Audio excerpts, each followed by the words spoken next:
Right. Well, I'm here interviewing congressional candidate Matthew Diemer, who's going to represent Rocky River, hopefully, for Congress.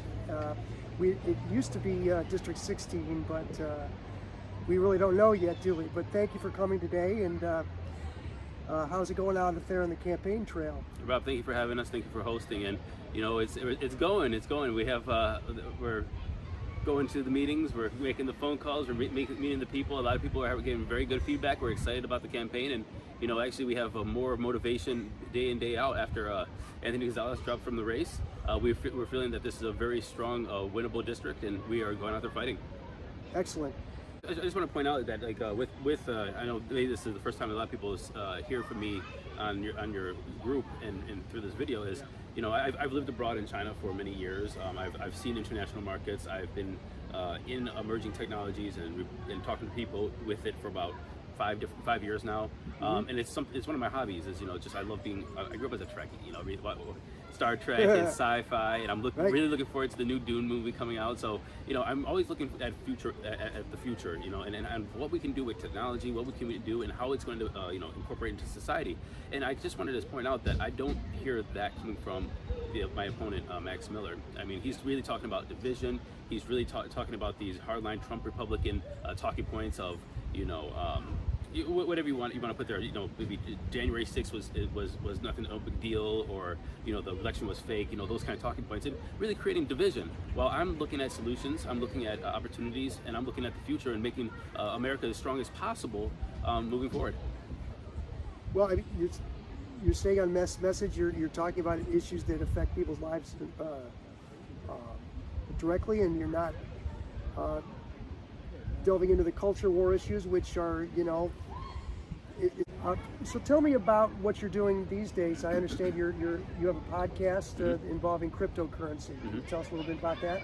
Well, I do a daily news show, so I'm employed by a company called Decrypt Media, and they are focused on emerging technologies, specializing in blockchain technology news. So I do their daily show, daily news show, and obviously it's daily, and just report on what's happening in emerging tech and around the world when it comes to blockchain, emerging technologies, innovations, and cryptocurrencies.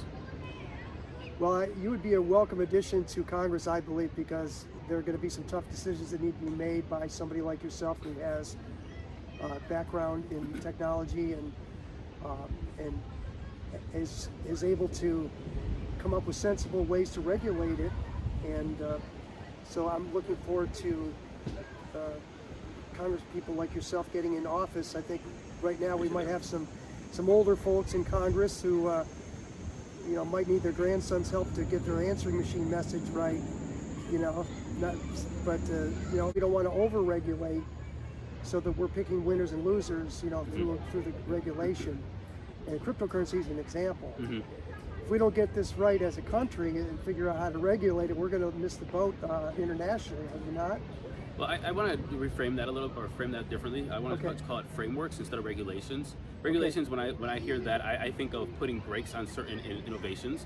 And when I look at what we need to do in Congress and what we have to support, I want to support the new innovations that are coming out. Like, for example, driverless cars, the EVs. We have a lot of biotech. We have cryptocurrencies and those emerging kind of different things that are going with blockchain technology, and the different industries that are being spawned off of that. And what I think that the federal government needs to do is look at these industries and figure out how to help them grow while protecting consumers, so that consumers know how to make educated decisions of how to get involved, so that these companies know how to know how to operate within the United States legally and with a structure, and then we can see how they develop. And that's when the brilliance of people come in, is they see that, okay, this is how we operate. Let's see what fits in the markets. Let's see what products we can create. Let's see what people want, and let's see how we can drive different industries forward. Do you have any thoughts about Facebook? And I know there's a debate going on about how to regulate that. You can't have the equivalent of people yelling fire in a crowded movie house, that concept where you cannot have, information that is going to be very harmful to the public, but then we need to protect free speech. So that's a debate that, who knows? I'm not sure how to address that. I don't know if you have any thoughts. I think that first, I would say that I did not read the full report that came out from the whistleblower? The whistleblower the other day. So I would have to restrain on what I would say with that. What I would say is that if there is evidence that it's harming children, and if it's evidence that it's harming people, then as children walk by, we're told. as children walk by, exactly. We have to look at that really seriously and figure out, like, as a collective society, what does it mean to have these apps and this technology and social media within our society, and what it's doing to negatively to either adults and kids, and create a framework that allows these companies not to still exist, but also protect our mental health. So the district right now, because of the 2020 census, everything is getting rehashed in Ohio. Mm-hmm. So, but I think we know from the preliminary maps that this, where we're sitting right here in Rocky River, will be combined in a district that will extend west of here to cities like Elyria and Lorain, probably. Correct. And those are communities that were really hit hard by the auto industry not doing so well recently, and Mm-hmm. Your campaign is about the dignity of work, it seems like, and helping bring back manufacturing jobs. Is that Mm-hmm. correct? That is correct. That is correct.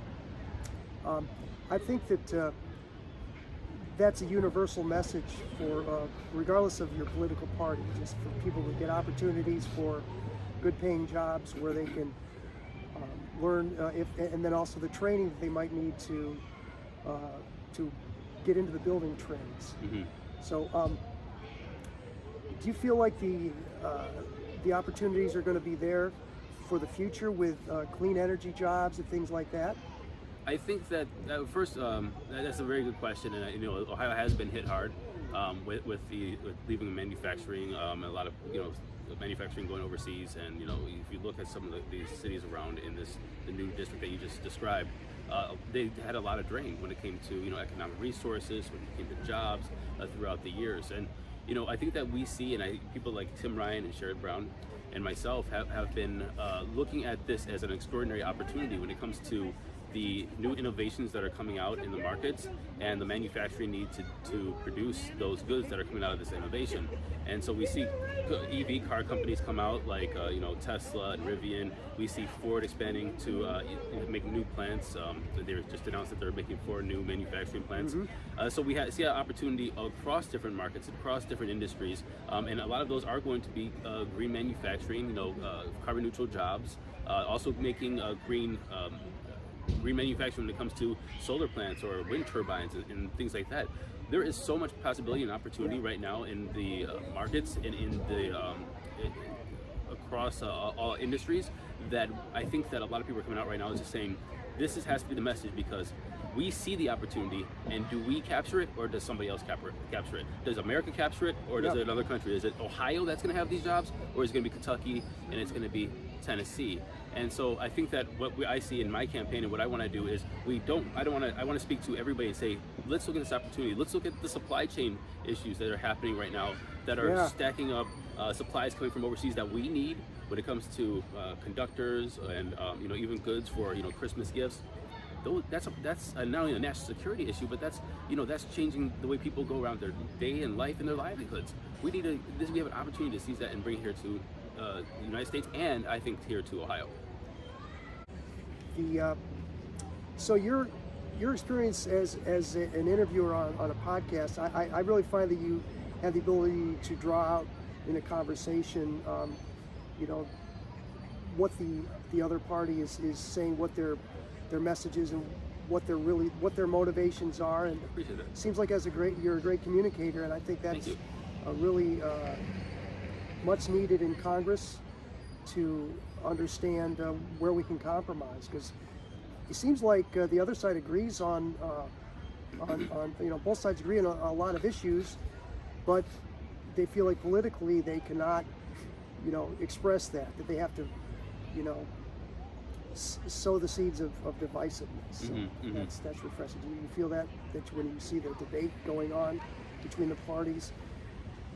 It seems like for example, the infrastructure plan that they're talking about, there are aspects of it that both sides seem to agree on. but you know, the Republicans just want to speak against it, even though maybe it's something they even agreed to in the past, maybe with expanding Medicare for seniors to include hearing aid coverage, Right. or child care, Right. paid family leave, these sort of issues. Right. So thank you for committing to serving for Congress and to advance these issues and maybe get some more compromise and agreement from these folks through deep conversations. Well, I think that I wanted to. Thank you for very much for saying that you want to listen to me interview people, and that I'm a good interviewer and I'm a good communicator. And I think that that's the key of it. It's look. I have spoken to all sides of political spectrum, you know, during this campaign. My mother's a Trump supporter, you know, and here's where you start cutting people off, is if you start disrespecting them. And that's what I've done with, you know, talking to people through the years. And like I said, I've worked abroad. I've worked with many different nationalities, with many different languages. I've worked in my second language. I have, you know, spoken to people in the tech industry and from different ideologies. And the key to, you know, how to shut down an interview, you know, how to shut down the conversation, is judge them. You want to, or disrespect them, or try to place your ideology on them. What you can do is ask questions and listen and empathize, and then try to propose solutions. And once they know that you're not a hostile person, something opens up where you are finding common ground, where you're having conversation. And that's what I want to do with this position. This is why I'm asking for people's votes, is because I am going to go around to Ohioans, have those conversations, not judge, empathize, see their point of view, and try to represent the district as fairly and as properly as I can in Washington to make sure we get resources to this district to do the things that we said before, create those opportunities. Well said, thank you. That goes to education as well. I mean, are there any federal issues that we can talk about that trickle down to education in our country and in our area here? Well, I think that education is a really big, important issue that we have to tackle. We have to tackle about the cost of universities. We also have to talk about the dignity of work. You know, how many people that don't want to go to university get looked down on or shamed because they didn't, you know, go to, you know, a university and just want to go into a trade, just want to be a, you know, and that's a great job, great pay, very necessary in our society. Yet it's just not thought of as the same way that somebody that graduated from with a 4-year degree that might not even make as much money or be as necessary as your plumber or your electrician.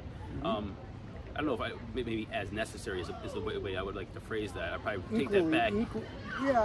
But I agree. I mean, I guess what I'm trying to say is that the conversation about how much schools, universities cost, about, you know, dignity of work and dignity of people and what they want to do within society, and we have to look at everybody as valued members of our society, no matter if you're working at McDonald's, no matter if you're a plumber, no matter if you're a lawyer, no matter if you went to school for art therapy or whatever it is. Everybody is valued, and that's what we should be having the conversation about. And if I was going to Washington, I would start trying to have that conversation. I would love to have trades back in high schools.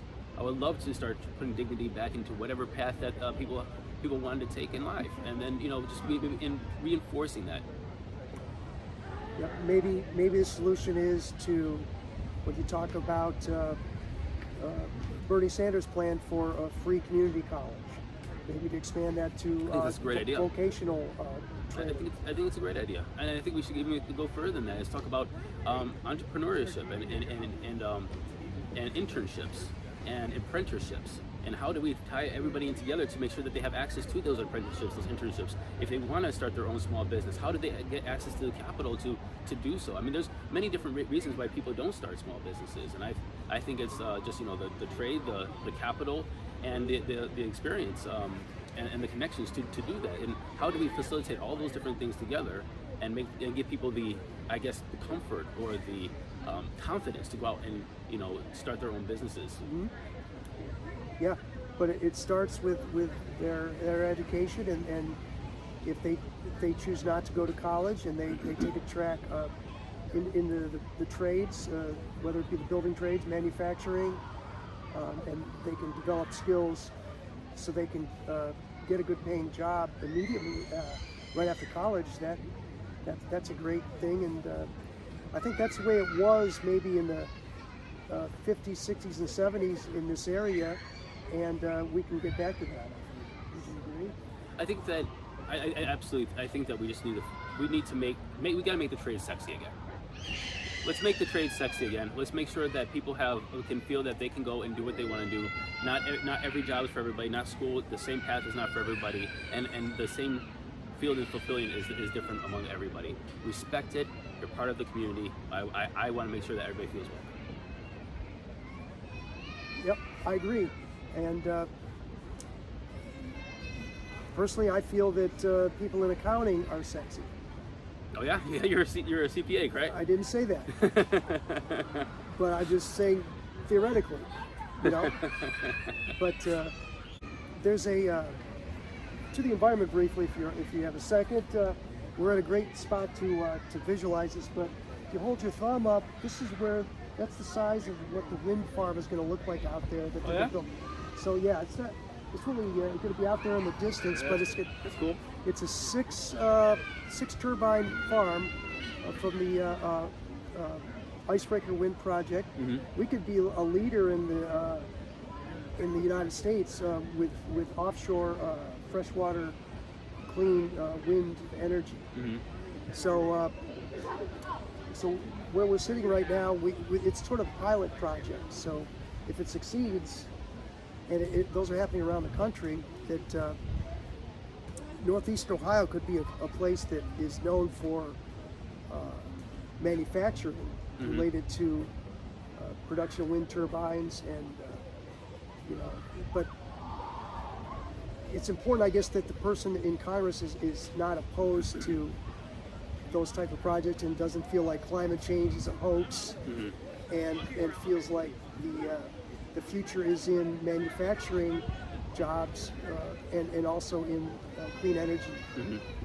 Industries. And I think that should be the policies of everybody looking towards the future, to get off of the reliance on fossil fuels. Well, I personally think do not think that climate change is a hoax. I think that renewable energy and getting to carbon neutral as fast as possible is definitely should be a priority, and it is doable. And with that challenge comes amazing solutions and opportunities. Like you just mentioned, the manufacturing of turbines, the manufacturing of solar panels, mm-hmm. All that could be here in Ohio. And not just for my district. What I would love to do is, once I go to Washington, I want to make sure that I'm talking to every congressman in there. My first day, I'm going to go to every door in Washington of every Ohio congressman and senator, introduce myself, make sure that we're working together. I'm going to go to Columbus and introduce myself, make sure we're working together. Every mayor, make sure we're working together to make sure that these jobs come to the district. And it doesn't also matter if it comes to just the 16th. We'll call it the 16th for now. But if it's the 9th, or the 4th, or the 7th, or the 11th. Why? Because people live in Rocky River and work in the 11th. People live in Rocky River or Bay Village and work in the 4th or the 7th or the 9th. So we just have to make sure that we're all working together on the same certain goals, and I think that we can all benefit with Ohio. And that goes back to exactly what we were saying earlier, is sitting down to have those conversations. I'm not going to, whoever the elected representatives are for Ohio, they are elected by the people. Now my job is to have those conversations with them, find common ground, and do what's best for our state. Sounds great. So right now we do not know if you're going to have to run in a primary. That primary would be in May of 2022, mm-hmm. Is that right? That's correct. And then the general election would be in November of 2022. Mm-hmm. And as I said, it's sort of an unknown as to the status of that, but is that going to be ironed out, do you think, in the next couple months, the district? Well, we hope to have it ironed out as soon as possible. I think that by November 30th, they have to have something. So far, I am the only Democrat that's running in this race that's been out there raising money and talking to people. I'm very happy with what we've accomplished so far. There has been challenges with not knowing exactly where we're running, but we definitely have the support, and I think that once we do have those districts, we're ready to hit the ground running and actually give Max Miller not only a challenge, but win this district. For folks who want to volunteer or donate to your campaign, where would they go for that? They'll go to DiemerForCongress.com. That's DIEMER for Congress.com. Okay. They can always give me a call on my cell phone, 440. 440-252-2511. They can email me at mdpersonal, that's Matthew Diemer, mdpersonal at DiemerForCongress.com. And yeah, I'm always open to talk to people, to sit down and see what's the best for people's cities, districts, or their personal needs, and take that into what we're doing here for this campaign. Beautiful. And ideally, you'll be sitting in Congress, working side by side with Ms. Chantel Brown, who just won in the 11th Congressional District. I'm very excited about it, and I'm very happy about her. She ran an amazing campaign. Yeah, and and fingers crossed, we will have Mr. Ryan, Tim Ryan, in the Senate. And I've been watching Congressman Ryan ever since his classic speech on the floor right after 2002, 2003. He made this rousing speech on the floor, and I remember that I was in a class. I was in a sociology class in my my freshman year of college. And I turned that on and I played his speech that he gave on the floor there. So I've been following Congressman Ryan for a while, so I'm a big fan, and he's running an excellent campaign. Yep. And of course, Sherrod Brown, he's very successful in his role in the Ohio as a senator, and his appeal seemed to go across political parties over the years, in that he speaks highly of the importance of good-paying jobs and bringing back the manufacturing sector, as you are. So it seems a clear choice between the direction you'd like to take our Congressional District compared to your opponent. So it's very refreshing. Thank you very much for our interview today, and I hope to see you again on the campaign trail, and we'll maybe circle back with another interview. Thank you very much, sir. Thank Appreciate you. it. All right. Right.